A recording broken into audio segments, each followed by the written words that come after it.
Okay, welcome to Into the Channel podcast, primarily about women's football. Before we hit the pitch, if you enjoy the show or love women's football as much as your boys do, come kick it with us already. Subscribe, follow YouTube, Spotify, Apple Podcasts, wherever you like to watch or listen. Leave us a review over at your favorite podcast app. Links to all of our socials in the show notes of this episode. I am your host, Dino Cespedes, and as always, I am joined by my co-host, Mr. Grant Angle. What is up, man? Oh, buddy, I'm feeling extra fantastic today. What a glorious day of football we had. And that obviously calls for one very important thing. We'll just get it cracking here. Oh, he's got one himself. Nice.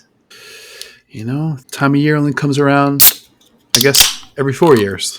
I think that's how it goes. Yeah, I believe that's how it works. Cheers. Cheers to you, my good man. I think it's more than worth it today. I think we had some pretty incredible football today. I think we earned it today. We didn't log that many kilometers, no shots on target for your boys. Didn't get off the bench, but we put in work today. I'll say that.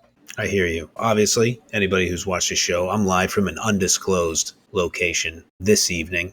But you know what? I got it done. I dug deep. You know, I'll say it. I don't mind saying it myself. I thought it was a relatively heroic performance for me to consume all that football on a travel day. So I'm proud of myself. You know, big podcasters record big shows on big days. What can we say? That's right. Yeah. What a hero. All right, man. Where do you want to get started? I think the United States of America played a football match today. And that's right. You know, I always say on this podcast, you're the numbers guy. But judging from the numbers of people who consume this podcast, probably interested in us talking about the U.S. women's national team versus Zambia. So I'd suggest we start there. I like it. And I'm also interested in talking U.S. women's national team today. I think there was a lot to talk about. Let's start from the very, very top. The lineups. So obviously, Dunn in for Neiswanger, Lavelle at the 10 to kind of start things off. Anything that you noticed or stuck out to you? I mean, I think you hit the two big ones right off top. I mean, Dunn in for Neiswanger. I thought that was a really interesting look. I'm still kind of trying to put my finger on why. I'm curious if you have a theory on it. And then Rose Lavelle at the 10, I think, and not in a bad way, I think Emma Hayes kind of telegraphed that. I think she figured that Lavelle at the 10 was the best solution going in. So I wasn't hugely surprised about it, but it was good to see it confirmed. Yeah, so no Neiswanger in this one until later in the match. Yep. You know, Dunn grabs that spot. We know that she's been dealing with the old Kawhi Leonard load management situation. A lot of parallels between those two players. Of course. And then we also learned before the match, Jaden Shaw dropped for Corey Bethune, also injury reasons as far as we know. And I think you mentioned Lavelle in the number 10 spot. I'll tell you what, I think as the game played out, we could just kind of start here. Yeah. I thought Lindsey Horan, you know, also continued her impact from the Costa Rica match, just I think playing a little bit more forward. I think she's been shining in these last two matches. Yeah, that's a great point about Lindsey Horan playing more forward. And I think Zambia played right into Emma Hayes' hands with kind of their alignment and their like attempt to like really push their forwards, especially Benda, push her up way high and creating just a ton of space in the middle and then giving Horan a little more time to operate and a little more time to operate up forward. And then you had the Zambian defense who was kind of spread out. And that was a nightmare for them. So I think Zambia's coach, who obviously has a lot of issues right now, I don't think he put him in a position to succeed. And I think it allowed Horan to really flourish. Absolutely. I think it's a great point about the traps that this U.S. National team and Emma Hayes set for Zambia. It was basically like, oh, yeah, bring it forward. I think you got it. You're in rhythm. And I think all we did was just kind of kick it over to the top or run around them. I think it was great to see Smith, Swanson, Rodman just sprinting forward, often. Just like, okay, this dam's going to break pretty quickly here. I think that was the feeling at the beginning of this match. Yeah, and it didn't take very long for USA to look kind of threatening and for those traps to kind of start working. Crystal Dunn had a great moment right around the 15th minute where she's on the ball on the left-hand side, if I remember correctly. And you could tell that the Zambian defender is like, okay, I'm going to press, and Dunn's going to go backwards. And Dunn just turns toward goal, completely fools the defender, sets up a Swanson header that I think hit the crossbar, and then Lindsey Horan had a go, and it got blocked in the 15th minute. And from right there, you were just like, oh boy, if the Zambian defense is going to look that stretched, this early could be a long day for him. And it was. Yep, 100%. I think a couple minutes after that, Trinity Rodman, she gets the U.S. on the scoreboard. It's so good to see Rodman, who's such a fast twitch player. That's her strength, so you never really want her to kind of shy away from that. But just the control that she showed, the processing power to be like, okay, I'm just going to like flick this little kind of reverse pivot, give myself space, give myself a little time, and then turns it into like the easiest of finishes. For sure. And, when we talked to Bridie O'Toole of Busy Watching Women's Soccer, a YouTube show that you should immediately subscribe to, she talked about like maybe things could get a little hairy or they could kind of start to put a little pressure on themselves if Zambia makes it out of like the first 20, the first 25 minutes, like, and it's still 0-0. Mm-hmm. And you talked about it too. Maybe the USA kind of starts like trying to force the issue in moments where it's not there. So for Rodman to get that goal in the 17th, I also want to point out that kind of the build-up that led to that, I think there was a high turnover by Zambia that led to the throw-in that then led to the sequence of that goal. So it was just like all the stuff that if you are a Copper Queen supporter that you didn't want to see all kind of started to happen in that moment. And then that snowball started rolling downhill. Yeah, definitely got worse from there. That kind of kicked off, I don't know, a nightmarish 15 minutes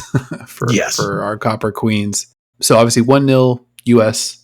And then we get the Mallory Swanson minutes. What'd you see from Mal? It just felt like easy passes. Like that interplay that we have talked about between Sophie Smith and Mallory Swanson. It seems like that just leads to awesome things happening. I do want to point out, and we try not to like really pile on players when they don't play well because that's what happens in the game. You play long enough, you play any stretch, you're going to have bad games. I know it's a common saying over in England and maybe across Europe, but I always associate it with Gary Lineker because he always said it. But Zambia's goalkeeper, Musol, she was having a shocker out there. That was not going. She was not in the right spot a lot of these times. She was kind of all over the place. She was out of position. She looked a little confused. That was not going great for her. And then when you have that combined with Smith and Swanson, and like you pointed out, Haran, and then Crystal Dunn is out there being way smarter than everybody, you're going to get cooked. And I like you describing them as the Mal Swanson minutes. That's exactly what started to happen. And she just does the thing. And I know we've said it before. She just turns into an offense in and of herself. Yeah, totally agree. And I jotted in my notes that in a tight space at pace, I think she's like the best in the world, like inside the 18. Like she can just go full speed. Her control's awesome. She's very creative. She just is like, okay, you're going to take this away. I'll take the other thing. And it's all the same to me. The ball's going to go in the back of the net. Yep. So I think just when they're flying up there, I don't know, her control, just like her composure too. She's just so cool. Like you rarely see her totally whiff on something. It's usually either back of the net or really, really just right outside the frame. No, that's a great way to put it. Just unbelievable skill and just a level of consistency that I think the U.S. women's national team sorely, sorely missed in the 23 World Cup. I think that's a complete tournament changer, which probably, on the spiciness level, not very spicy. If you're missing Mal Swanson, it's a devastating blow to your squad. So I won't pat myself on the back for that one. So we get the 2 goals in the span of what felt like 2 minutes. Felt like 30 seconds. It really did. It was back to back. But then we get the red card. And so USA's up 3-0. And now Zambia's down a player. The play happens. They call a free kick. The yellow card is issued. Then our arch nemesis, VAR, rears its ugly head. What did you think about the call itself? I thought it was harsh, to be honest. I mean, it's an opportunity, sure, but they're kind of scrapping for the ball. You see that foul quite often, and you almost feel like if that's 3 or 4 yards back the other way, they're outside the box anyway. Like the 18-yard box exists for a reason. Yep. The 18-yard box exists to tell you anything that happens, anything nefarious in here deserves a penalty, right? So we have that box for a reason. So to say, okay, yeah, a couple yards outside the box, that'll also be one of our harshest penalties that we can kind of hand down. I didn't really like it at all. Our guy Calvin Chikenge came on and told us about the excitement around this player specifically, 19-year-old Pauline Zulu. And she's obviously like in tears and also coming off, giving up a string of goals and like just kind of having this game kind of dissolve right in front of your eyes. And now you're red carded, a young player like that. Hope that she can get back into this tournament. and kind of like get that taste out of our mouth. For sure. Yeah. You hate to see that. I will say a real quick detour here. I'm going to talk about the show in the show. When we've been doing these interviews, these previews, you and I have turned into, Walter Cronkite and Dan Rather here. We've cut down the profanity. I can't remember the last show we did together. I feel like I think we've just been cursing less on the program. I don't know if that is just a force of habit from the other interviews. So I'm going to edit my notes here. I bleeping hate VAR so much. Absolutely bleeping embarrassing call. Everyone involved in that should be bleeping ashamed of themselves. So in the moment, you know me and my notes. In the moment, I felt pretty cruddy about it. But I think you're right. I think the right level, and you always help me with this, the right level is to say, I think it was harsh. It was a little too harsh. I think you're right. They're clearly outside the 18, which was really frustrating me on the broadcast when they're like, they're checking to see if she's in the 18 for the foul. I go, she's not. It's not even close. That's not even kind of close. And then when they're like, oh, but they're checking for a dog so. And I was like, oh, Lord, okay. And I think you're right. I don't even know how prescribed it is. But the fact that Smith is a little out on the wing, too, kind of makes me feel like it's less of a dog so.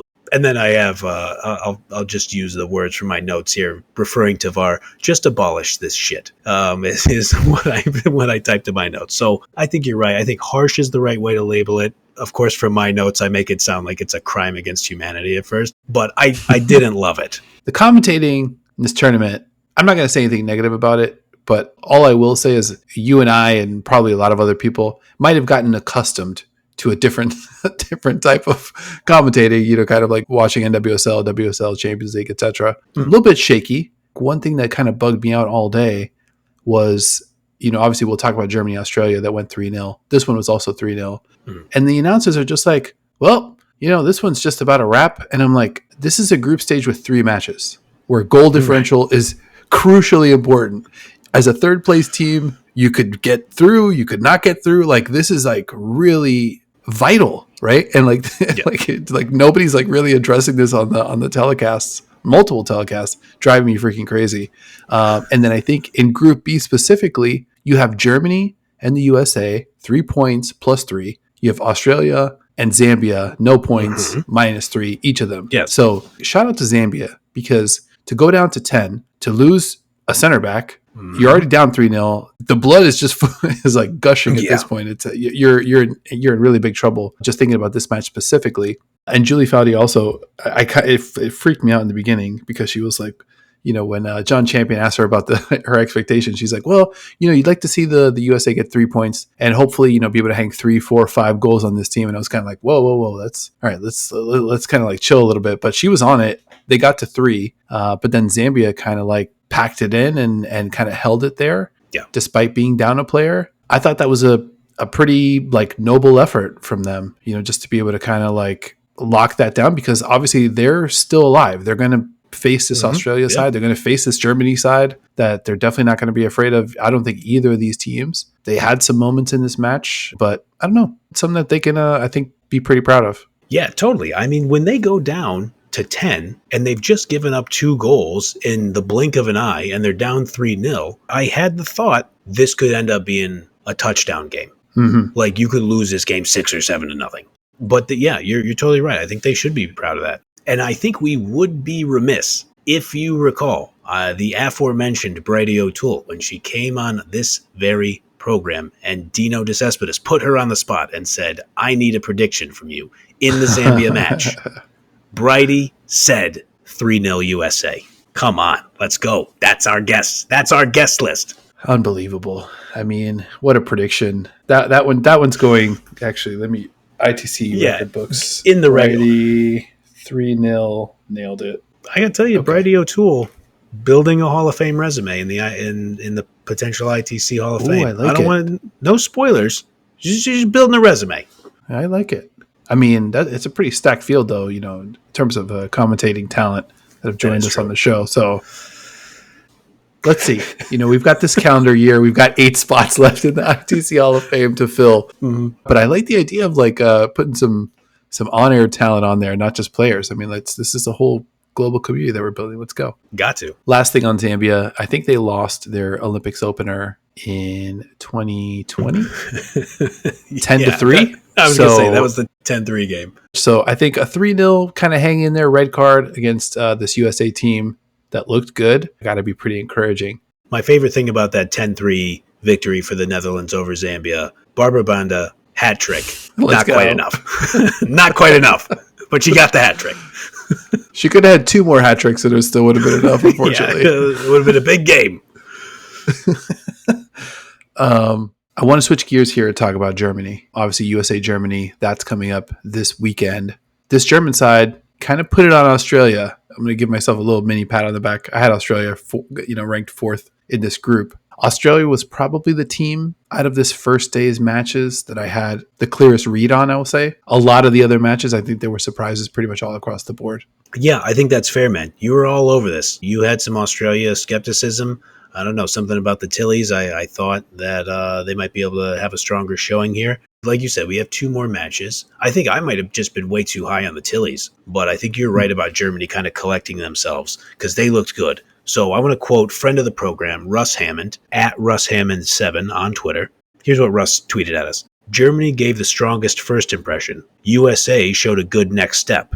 Spain is still the favorite. Fingers crossed for Sophie Smith. So, if we're going to talk about Germany and the USA before we talk about Germany, Australia, I think we got to talk about what I think it was like the 42nd minute or somewhere shortly before halftime. Sophie Smith goes down with an apparent ankle injury. I don't like the sound of that.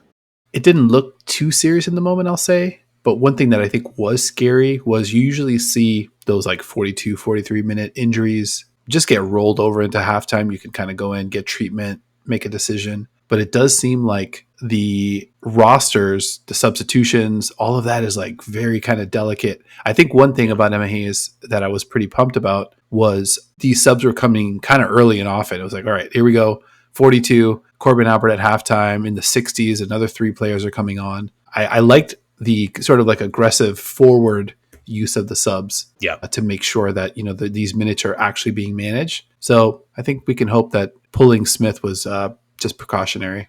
I sure hope so. I mean, I'll be, glued to all the newsbreakers on WOSO Twitter to make sure that they get the first thing that comes out. She's just such, what more can you say about multiple-time MVP, multiple-time NWSL Golden Boot winner as just a massive piece to the team's success?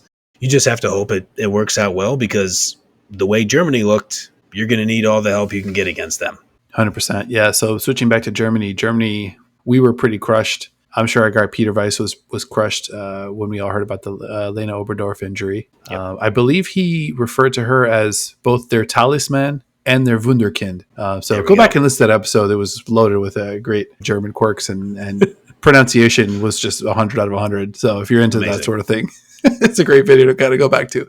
But Germany, they looked impressive, man. I think they looked explosive. I think defensively they looked organized. They had total control of the game. And the longer the game went, the more organized they looked and the more scrambly and disorganized Australia looked. And they just looked like they were getting further and further away from being able to claw their way into that match. Yeah, I mean, pardon the expression, but that was an ass kicking. Germany looked like the superior team pretty much from near the beginning of the match. I don't want to separate my shoulder patting myself on the back, but we like to do that a little bit on their show. Set pieces. In our preview, I had said, set pieces and not giving up high turnovers and having an organized defense, that those would be key to Germany living up to some level of expectations in this tournament. They did the hell out of both of those things today. Obviously, 2 set-piece goals. Jewel Brand was an absolute nightmare for Australia's defense. She was so good. Even way before she scored. Like, she was dicing them up. Even before that, and then she ends up getting her goal. That's like one of the beautiful things about football, that you will see a player have a great match and they just don't have the finishing touch early, and then they get that one and you're like, yep, that was deserved. Like, it's almost like that should count for 1.5 in the record book. But luckily, we have an Into the Channel record book. So I say 1.5 goals for Jewel Brand today. I like it. I appreciate you keeping that record, by the way. Yeah, absolutely. Yeah, I wrote it right there, right next to Brand. I love the Brand goal that you made. I'm glad you brought it up just because it was an awesome bit of decision making from Leah Schuler. So she's Yeah. running the break. She's got Brand wide open to her right. And then like Sarai Linder to her left is, in a little bit more traffic. But rather than kind of go to Brand early and kind of like have the chance sort of fizzle, she's like, I'm going to go to Linder, who I know is going to kick it past me to Brand. Yep. And it just made it that much easier. And then gets the tap in. It's just like, damn, like that's how you play football right there. Yeah, totally. Absolute beautiful football, which was kind of strewn throughout this match for Germany. Mm-hmm. One thing that kind of surprised me after watching it, I go to ESPN to check the stats. They calculated possession at about 50-50. And I got to tell you, it did not feel like that watching that match. Germany had 17 shot attempts to Australia's 8. And I don't know if it's just it didn't feel like possession was that close because Germany was just doing so much more with their possession. But that's kind of where my brain goes. And obviously the shot attempts would indicate that. But I say it, I love to say it, never write off Germany. I think I invented that saying. But you shouldn't do it, it turns out. I think they were able to contend with Australia's speed pretty well. Yeah. And they let them have the ball, but it's kind of like that position where you don't really have to chase. You're just like, all right, we've got your bases covered. You're not going to go at goal from here. So let's just see what you're able to do. And I think it was a lot of that kind of empty-ish possession. Yeah. But what will you be looking for USA Germany on Sunday? I think a lot of it is going to hinge on if Smith is there. Because if you try to play that kind of defense and you word it perfectly, if you try to force your opponent into kind of empty possession and you have two players who can play together like Mal Swanson and Sophie Smith, then they break that code. They're like zone beaters in basketball. Now you remove Smith from that scenario, you might be able to kind of push them back, let them knock it around and take the ball off them and then kind of hold possession on your own. So, I mean, I'm not exactly inventing cold fusion here, but I would say Sophie Smith is going to be a massively important part. And if she's not there, I think you're going to end up having a lot of trouble with Germany. And I want to shout out another friend of the program. And I'm just going to be totally honest with you. I was concerned, or I thought that this person might be a sophisticated Twitter bot. So if you are not, Michael Cockane on Twitter has 0 followers on Twitter. So that's concerning, right? Concerned he could be a bot, whether it's a bot or a person. And please don't take offense if I'm calling you, if I suspect you may be a bot. But the 0 followers concern me. But now you have 1 follow because you've earned a follow from me. Because if you are in fact a Twitter bot, then you are too sophisticated. He said after that long preamble, quote, I was at the Germany-Australia match. Brand was the player of the match. I predict another done start, and it looks like Pop has taken over the Oberdorf role. My eyes welled up watching the Germans include the Oberdorf jersey in the pregame huddle. Sunday could be a classic. So you tell me, if that is a bot, that is an unbelievably sophisticated Twitter bot. So I don't believe it. I believe in you, Michael. I believe that you're real. And if you're not a bot and you watch this program, you could just tweet at me and be like, hey, dude, not a bot. And then this whole thing will be settled.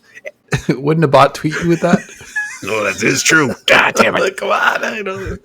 Shit, yeah. Especially a sophisticated, potentially sophisticated bot. But I will tell you, even if it is a bot, it seems to know ball. So, like, whatever the information, it's scraping. And again, Michael, if you are in fact a real person, please take no offense to this. We just can't trust anything on the internet.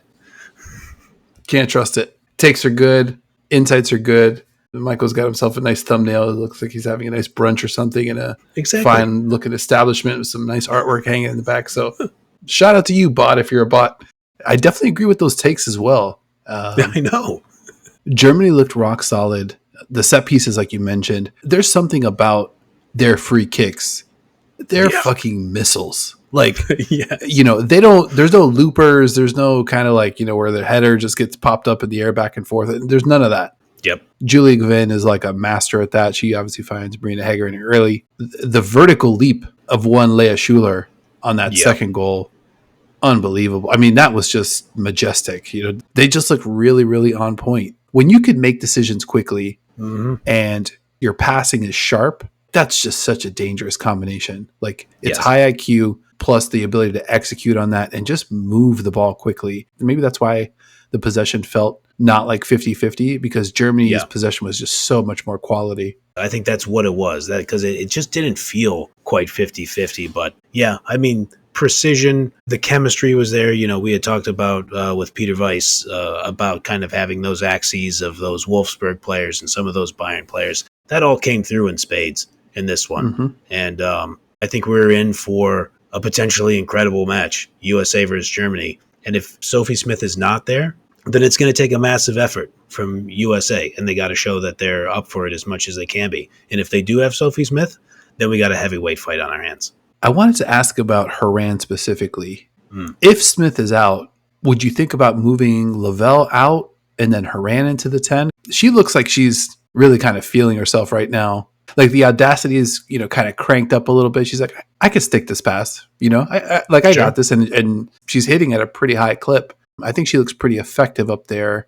And Lavelle looked not quite all the way 100% aligned, comfortable in that spot, or, maybe playing off the rest of the attacking players. I think in some spots it was a little crowded, and, maybe the movement wasn't as fluid as it's going to look as we get later in this tournament. I think that's a great call. I think it's absolutely on the board. So let's say there's no Smith. I think you have Lynn Williams on the left wing. I would play Mel Swanson at the 9, and then Trinity Rodman at right forward. Obviously, that's in ink. You play Haran at the 10, and then maybe you try to back her up with Coffey and maybe Albert, maybe Hirschfeld. I mean, depending on how you feel.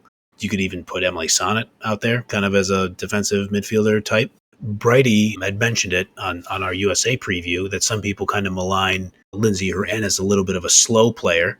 Germany's game isn't built on speed. Mm-hmm. I mean, they kind of play a little bit of Champions League football. They play that European style football. And you already know what time it is with Lindsay Horan. She is well-versed in Champions League football. I think you're super on point there. I think that's high on the board, I would say. Yeah, and I think when you have her at a more advanced spot on the field, you're kind of relying less on her longer runs. She's just already pretty situated, and you're just using her brain and her passing ability. I would lean on that passing ability. Yeah, 100%. All right, let's switch gears to a couple other favorites, I would say, in this tournament. This one kicked off the day. I mean, I feel like we've been waiting for this tournament forever. Speaking of waiting for this tournament forever, I want to rewind real quick. This fucking Bruce Mwape investigation. They mentioned it on the telecast today that it's still being investigated. Something that happened a year ago at the 2023 World Cup. Seems odd. What exactly is left to investigate in a year? What are we doing? An investigation like this taking a year is an absolute farce. Do your jobs, figure out what the situation is, and at the very least, iron things out before we get to the tournament. I'll leave it at that. The two heavyweights went head-to-head to kick off what was a great day of football, Spain versus Japan. I think you nailed it, man. Two heavyweights, probably two of the favorites. Man, that Alba Fujino wonder strike. She came to play in the 2023 World Cup.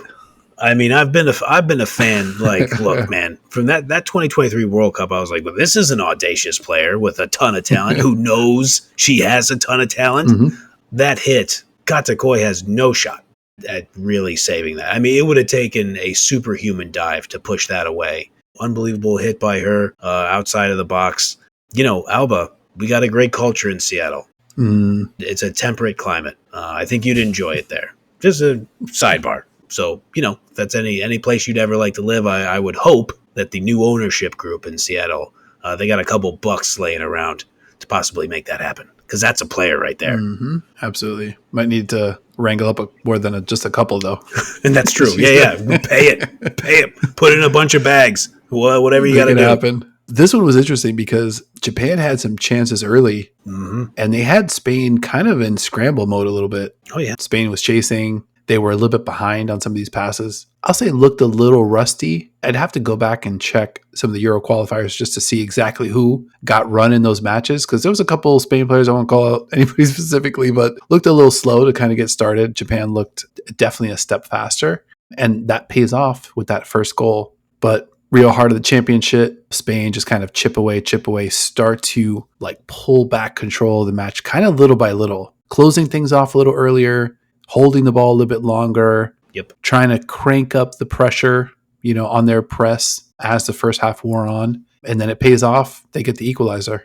They're a vice, man. Their defense. Perfect. They just keep twisting it, and you just got nowhere to go with the ball, man. And we've talked about Japan's organization and their ability to pass the ball between each other. Mm-hmm. And Spain just doesn't let you do that. And I will say, too, there was a pretty big discrepancy in the number of called fouls. I think that's whatever was happening in the Spain locker room. I'm guessing they watched film of that 4-0 drubbing that they took at the World Cup in the group stage. And they went out there and they played physical, too. So, like, you know, you think about Spain and you think about, like, a little bit of finesse. And I know they do play a physical style in La Liga or Liga F. But when people talk about Spanish football, they talk about the passing and the beautiful game and all that kind of stuff. But they're out there playing hard-nosed stuff, too. Like, they're making their physical presence a real factor in the match. And that's why they just kept kind of tightening that vice. And then they end up with around 70% possession. And I got to say, like, Japan is good enough to score under those conditions, but it just shrinks your margin of error to virtually nothing. Yeah, and then you also have to start defending because also where the ball was on the field, it wasn't like they were just kicking the ball between center back, like between center backs and the goalie. Like they were in dangerous areas. The commentators commented on this too, mentioning that I think the first 15 or so minutes, it was 50-50. And a graphic went up in the 64th minute. Possession to that point was 73-27. There we go. To start the game 50-50, that means that the next 49, 50 minutes of the match was even more than 73-27, just a total suffocation of the possession and the ball and the match. Another funny note, the color commentator, apologies I don't have the guy's name, speaking of Spain here, said, they've been allowed by Japan to run the game. And it's like, buddy, I don't think allowed is part of this equation. I think that's Spain just squeezing. I mean, squeezing the vice is just like the perfect, analogy for the way Spain plays, especially considering the tremendous start that Japan got off to. It wasn't just the goal. They looked like they were ready, and it was just a matter of time until Spain unlocked what they were doing. Yeah, I'm with you on that. Saying that Spain has been allowed to do something would imply that Spain does not dictate the terms of every football match they always play. So, yeah, that's a good catch. I didn't hear that one on the broadcast. I had to write that down. I'm like, oh, come on, man. Yeah, bro. That's not how this goes when Spain is on the field. I will say, this is a pro Katakoi podcast. She had some moments out there where she was kind of out and about, like you see on a sitcom. I don't know if you ever pulled this move with your parents. They say, where are you going? And you say, out. And they're like, oh, you better tell me specifically. Like, Katakoi, she was just out for a while. Like, she was just floating around the top of the 18, maybe a little outside the 18, but heading the ball out there. And it's just like, hey, yo, like, you are in some dangerous spots here. Japan was never really able to take advantage. I think there was one, like, in the 58th minute where a toe poke from the attacker would have beat Katakoi because she was way out, and it was close. It was a bang play, to use baseball parlance. But she got through it. But I will just say, not super inspiring from Katakoi today, but you still get a 2-1 win, and her record, it speaks for itself. You know what time it is with her. She's an excellent goalkeeper, but I thought that was something to monitor going forward. It's always fun watching her. That's true. Goalkeeper. Yes. I mean, it's never a dull moment. That strike from Fujino, Katakoi, she got a hand on it, and she covered a lot of ground on that space. And credit to Fujino for still blowing past it. Yeah. But I mean, she just covers a ton of ground. She's just a really good goalkeeper. Does she kind of meander through the park and get caught looking at her phone and Snapchatting friends and has got one AirPod in her ear, so she's going to listen to a podcast while she's defending goal? Probably. Yeah, I think we've seen that. Yeah, absolutely. You already know she's locked in.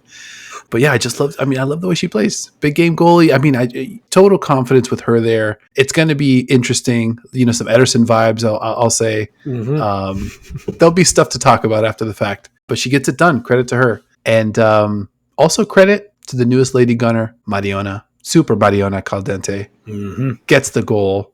The difference in this match. I wanted to call it out just because it was such a cool move by her. The ball kind of gets knocked into her path. She could have just one-timed it, but not one touch. The one touch kind of gets a little bit of space. That gets everybody kind of the defense reset and chasing a second spot. And then there's a second touch. And then she goes from a studio to a 3-bedroom, with that second touch.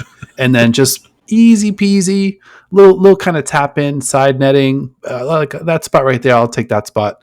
And yeah, like I said, Lady Gunner, you already know what time it is. That I think that kind of like maybe settled things down for her. Very mind body at peace kind of situation. Now that she's found a new home professionally, and pays off for Spain. Something to be excited about for your London-based club out there. Mm. Yeah, I mean, I think you nailed it, man. The presence of mind to have the third touch, that's gorgeous. That's genius level stuff. That's like moving the chessboard around to be like, oh, wait, I think I got... Because how many times do you see it where it's like, oh, I got one more. Oh, no, I didn't. And then there are three defenders on top of you. Like, she knew exactly that third touch would do it. So, yeah, I mean, well-deserved win. Yeah, I thought it was a banger of a game. The announcer did get it right when Spain equalized on the Bonmatí goal, which was really well set up in its own right. Obviously, Bonmatí's going to finish that. The announcer got it right when he was like, this one's living up to the billing right away, which I think he was right. And I think, Japan is nowhere near dead.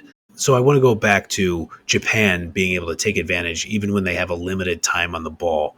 I went back and looked at some of the stats because I remember us talking about it in real time. But that 4-0 big victory, Japan over Spain in the World Cup group stage, Japan only had, according to our pals at FootMob, 23% of the ball in that match. And it was just all counterattack, all we steal the ball and we're running. And I know that's an outlier result, and people are like, yeah, but the group was kind of in a weird spot in that situation and all that stuff. Here's who was on the field for Spain in that group match. Selma Perejuelo, Jennifer Hermoso, Mariona Caldente, Bonmatí, Abellera, Putellas, Olga Carmona, Paredes, and Batier. And yeah, Misa Rodriguez was in goal for that one. But that's pretty much all the big guns for Spain who were out there. And they lost 4-0 to Japan. And now I think Brighty touched on it too, though. That Japan game, that was wild how perfect every single touch was for Japan.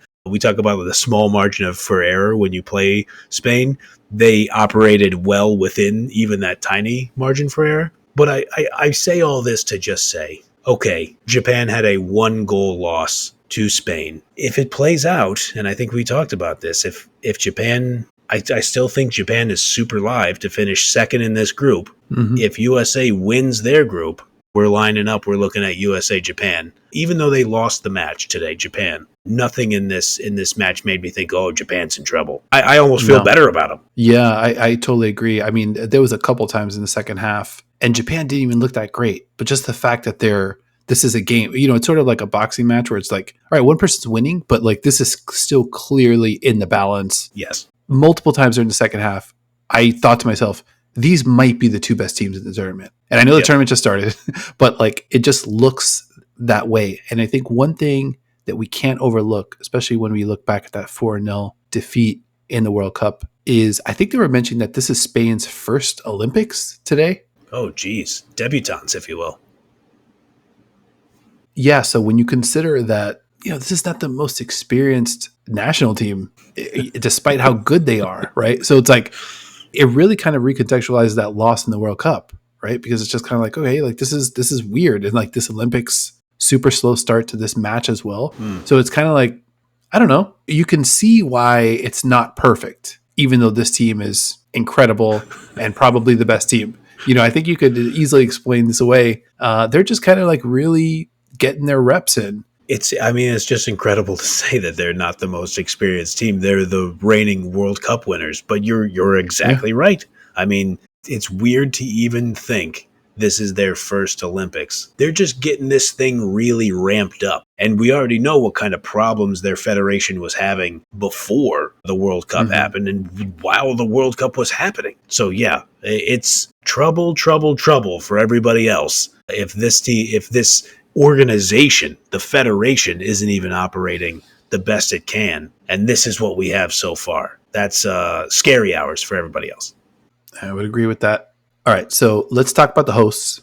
We had a CO2 Filey on the show, got us excited, and then also a little disappointed about. I wasn't sure. I was very conflicted after the Seal episode. I was like, are they good? Do they stink? Like, what are we talking about here? One thing I do know, Hervé Renard, that's a handsome man. Holy shit. Like, yeah, I could see it. Yeah, I mean, if he wants to work at the ITC, whatever, he's got a job here any day of the week. Yeah, that's fine. Buddy, if you replace me with him, I wouldn't blame you for a second. No, I'd be like, you know what can I do? I got a lot of editing to do. He could grab my spot. You guys could talk out formations and lineups and shit. France, Colombia. This one ends 3-2. My main takeaway was this Colombian side, right? We had 3 teams today fall down 3-0. Zambia, Australia, and Colombia. And of the 3, Colombia was like, fuck this. Like this isn't anywhere near over, And I think just to see kind of like the heart, the way that they play, how they just kind of unleashed all of that emotion after those scores. Like, I just love this team, man. You know what? As handsome as he is, Hervé Renard could never give a take that good. That's money, buddy. That's why me and you do this show. So that is so great. That is such a great point about the other teams that went down 3-0 and you were just like, oh boy, how out of hand is this one going to get? And not for a second did you think with Colombia that they were going to stop playing, because they never show you that they're going to stop playing. That's just like part of their style. And I will say they had reasons to be discouraged. That first goal, the opening goal from Katoto, was a howler from the defense. They just give the ball, high turnover to France, and Katoto finishes it. And at that point, you see a lot of teams kind of look at each other and be like, well, what'd you do wrong? And, you see people pointing at each other and they start gesturing at each other. This team, you never see that from them. No, they stay 100% locked in. And to give Katoto, her props here, she obviously gets on the score sheet twice. She was cooking. Professional goal scorer. Just like any little crevice of anything. Sometimes you get mesmerized by players when the goals are like spectacular. You're just like, oh my God, that's a tremendous player. But in reality, it's just like a stick of dynamite just explodes. And, you think to yourself, I'll never see a goal that good again.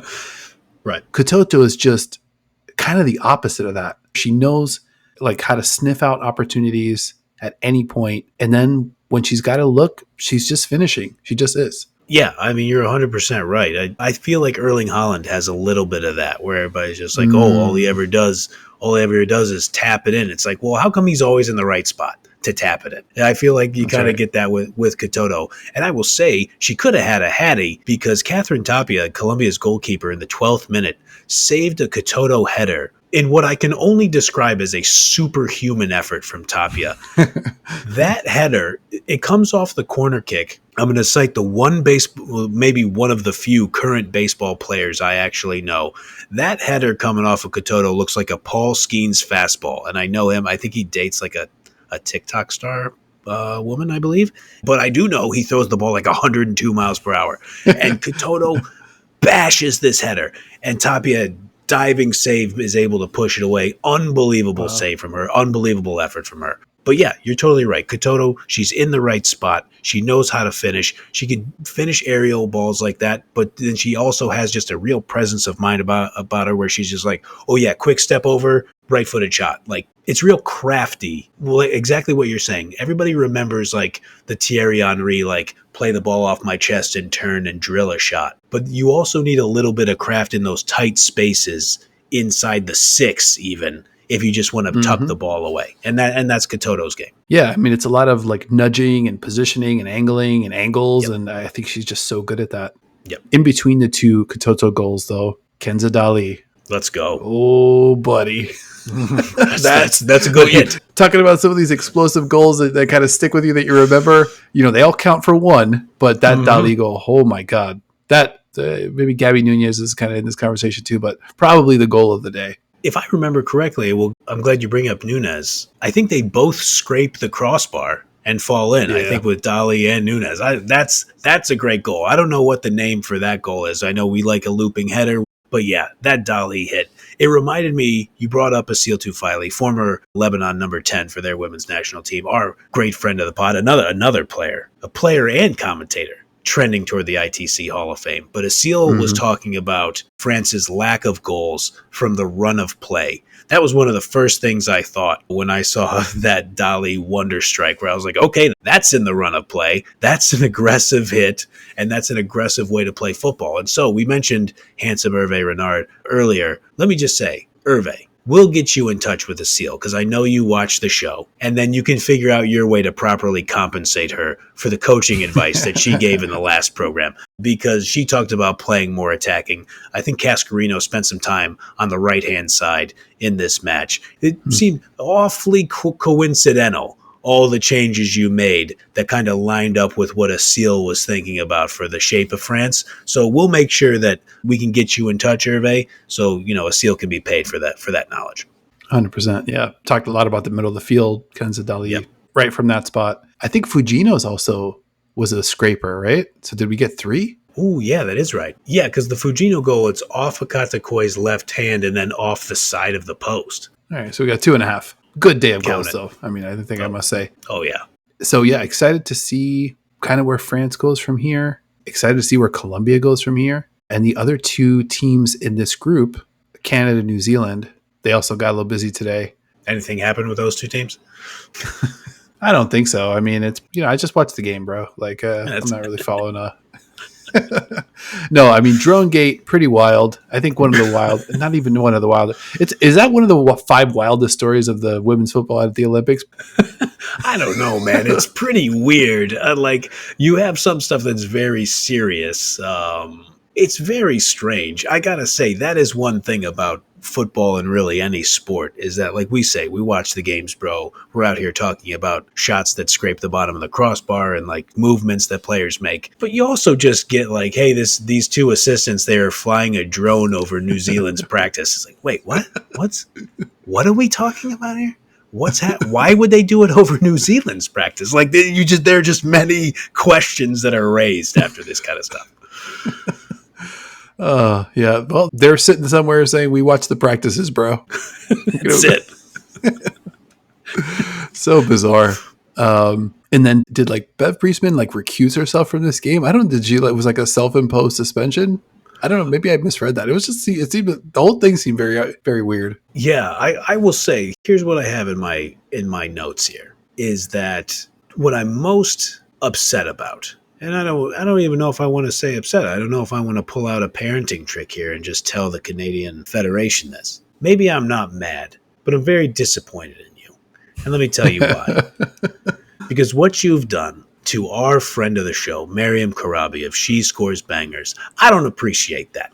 Miriam deserves much better than this. So you guys better tighten up. I don't know. We're going to let the reporting happen. We're going to let the investigation play out. But I don't like the stress that you're putting Miriam under. So you guys got to figure that out. And if you're spying, why are you spying on New Zealand? Because you have way better players than them. You are capable of beating them without filming their practices. It's sick. Sick, I tell you. Ridiculous. Well, you got Belichick over there working for you? What is happening? Terrible. Well, even with all the illegal spying, Canada still found a way to fall behind 1-0 in this one to lowly New Zealand.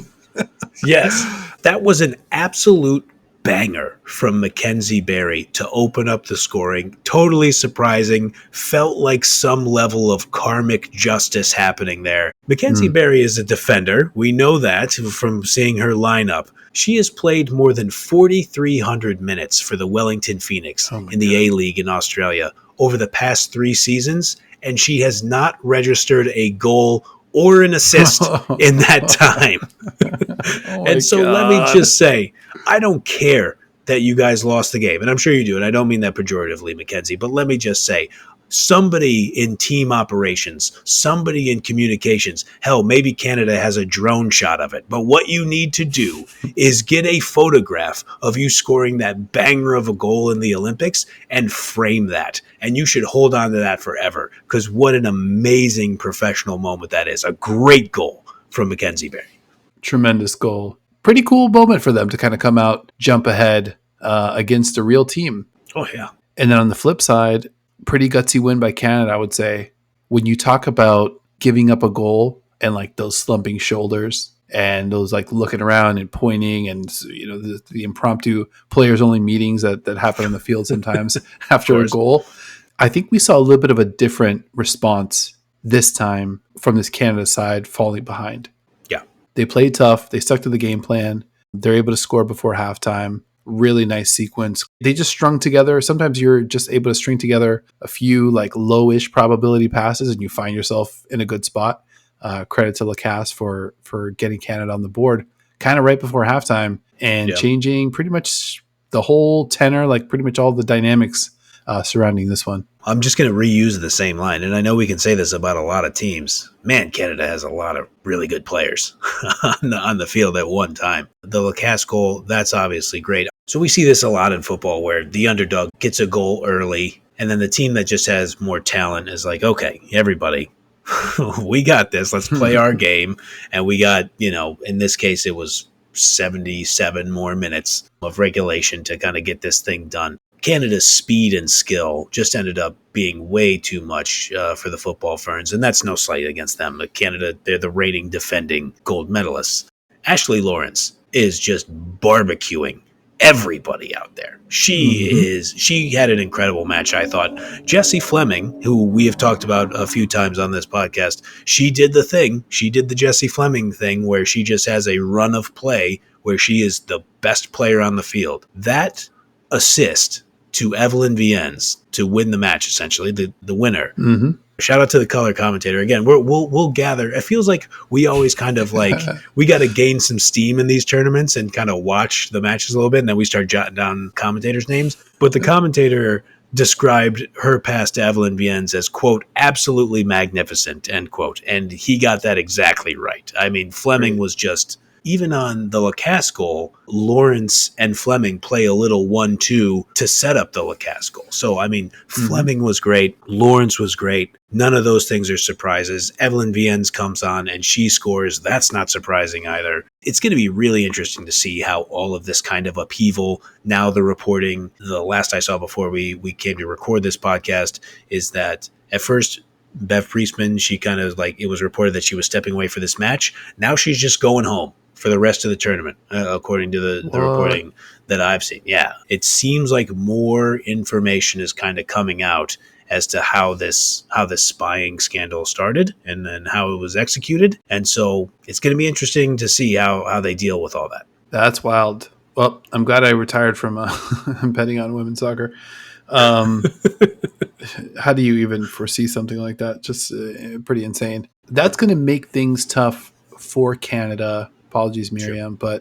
But when you juxtapose that against Colombia's like also gutsy performance against France, I mean, this might end up being the group. Well, we did mention this in our tiers preview episode that it was pretty likely that the group with New Zealand in it would get 3 teams through because you have to imagine that's more points, probably more goal differential as well, even though New Zealand hung in today. But again, a lot swirling around Canada. So this could be the group where all 3 go through. And I think I might be feeling really good now about Colombia. We had them advancing in our tiers episode for sure. Yeah. Canada, though, they've got 2 tough matches coming up.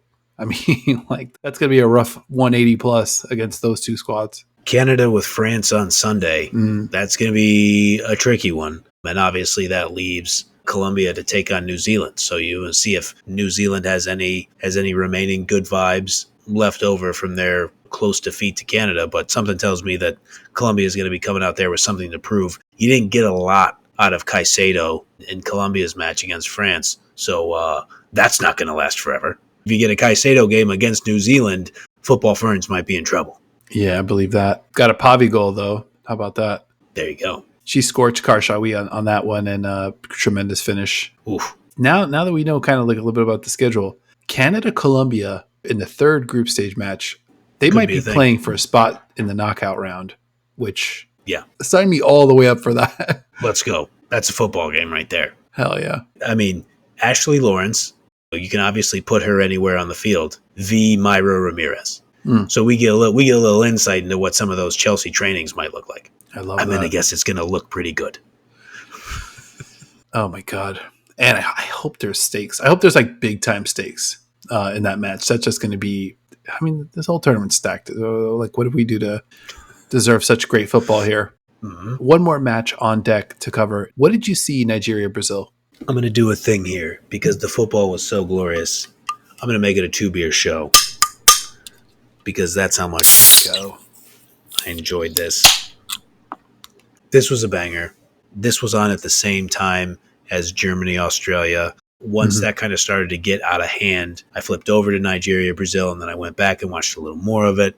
Marta completely bossed the game for long stretches. Again, we're going to do another announcer shout out here. You know we love announcer talk. We've already done it a few times on this show. I thought both announcers were really good in this one. I'm looking forward to them doing more games throughout this tournament. But it was deference to the GOAT from the moment I flipped over to that match. They just kept talking about how she was a genius. Obviously, what can you say about Marta that hasn't already been said? But even if they weren't planning on doing that, she forced their hand into doing that because she was playing so well with the distribution. She had a goal called back because of an offside. But I will say, even with Brazil playing with great skill and great flair like they typically do, Nigeria was up for this. They were really creative on some of their set-piece chances. They had a really creative corner in the first half that resulted in a header that went just over the crossbar. Nigeria forced Lorena into some tough saves. Felt like a fist fight at times, but not like in an ugly football kind of way. It just felt like two teams that were super up for the match, relatively evenly matched. And it was entertaining football. I mean, we say it about Nigeria all the time. Is that similar to Canada? You look up and down the roster and you go, okay, there's a lot of smart, creative talent on this side. They were threatening up until the very end, but we got to talk about it. The Gabi Nunes goal, which we referenced earlier in this show. That's a banger. I mean, it's right there for goal of the day. That one was come on, man. Well struck, we'll say.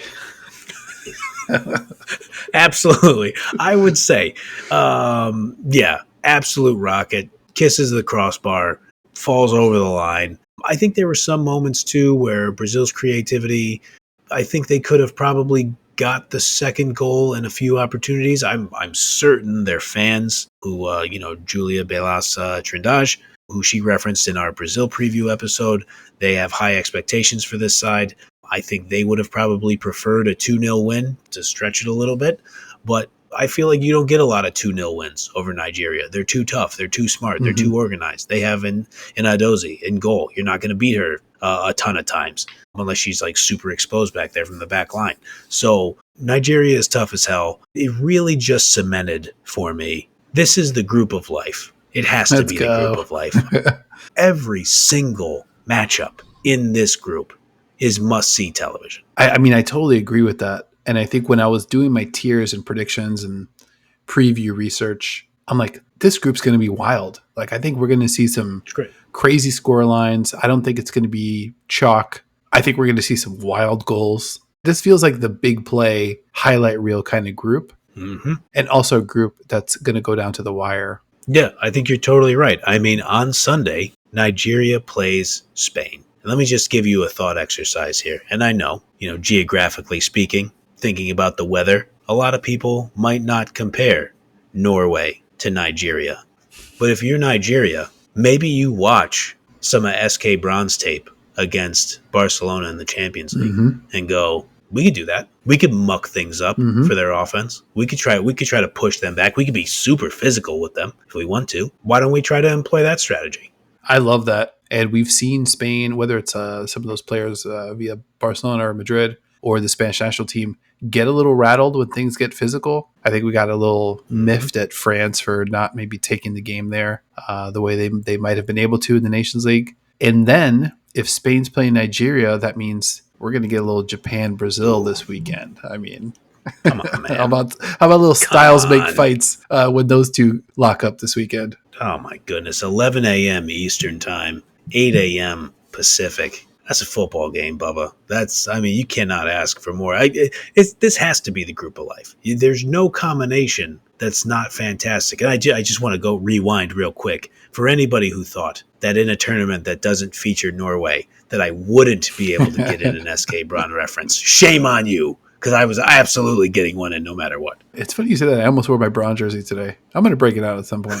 Yes. Total non sequitur. Like an international tournament doesn't feature Norway. It's probably a perfect chance to dust that one off. So maybe next week we'll see. Actually, no, we'll be back Sunday. After the Sunday slate, we're going to record again and break down as much of Sunday's action as we can. Anything else you want to hit before we get out of here? I do. I got one more reply for you here from our pal, friend of the show, apologies if I mispronounced the last name, Omar Baroni, at Omar Baroni. He tweeted at us, Alexia is injured, and that's scary for Spain. Germany looked the most convincing overall. France had two faces, one in the first half that looked scary, and the other one that looked shaky. Mm-hmm. And I thought that was good analysis as well. So obviously got to look out for Alexia's health. That's a great point by him. I wanted to shout that out. I appreciate all you guys always chiming in, letting us know what to look out for. So I want to make sure I get Omar in the show before we peace out of here. Shout out to our guy Omar. And who's our guy on Spotify? Yes, thank you for the reminder. Diedrich, we appreciate you. Let's go. Thank you for checking out the show, leaving the comments on Spotify. Diedrich, that's our guy, A1 from the jump. So, Diedrich, thanks for rocking with us, man. Hit us up with whatever you're looking for in the show. We got you. Yeah, maybe we do, maybe we don't, but we appreciate the support. That was Dino. Dino said it. Nah, Diedrich's our guy. You already know. All right, man. I think we did it. This has been another episode of Into the Channel. A sincere thank you to everyone who watches, listens, chimes in, leaves a review, upvotes a video, subscribes, follows, tells a friend. Remember to like this video if you liked, and subscribe or follow Into the Channel, YouTube, Spotify, Apple Podcasts, or wherever you like to watch or listen. Leave us a review over at your favorite podcast app. Links to all of our socials in the show notes of this episode. And a big thank you to my co-host as well, Mr. Grand Angle, for showing up, locking in, undisclosed location. Doesn't matter. My guy's always here. He's always ready. You know what? Even if I'm in a undisclosed location for a very short amount of time, yeah, man. You know, the podcast mic, it fits neatly in the suitcase. Do I feel maybe some bit of shame that I know somebody in TSA is looking at it in the checked bag going, okay, this guy, he's got a microphone. I'm sure he has very important things to say. Yeah, maybe I do feel a little bit of shame. But you guys who rock with us and give us your kind words, give us the information, keep us in check if maybe we're floating a little far afield sometimes. That's what we enjoy doing about this. That's why the internet was invented, to make sure that, you know, people who like these kind of things can connect with each other. So we appreciate you guys for rocking with us for sure. Keep it locked to us, and we will talk to you guys very soon. Yeah, to anybody at TSA, my guy does have important things to say, all right? So leave him alone. That's right. I mean, come on. We got women's football to talk about. This is the Olympics. Lock in. Let's go. Hell yeah.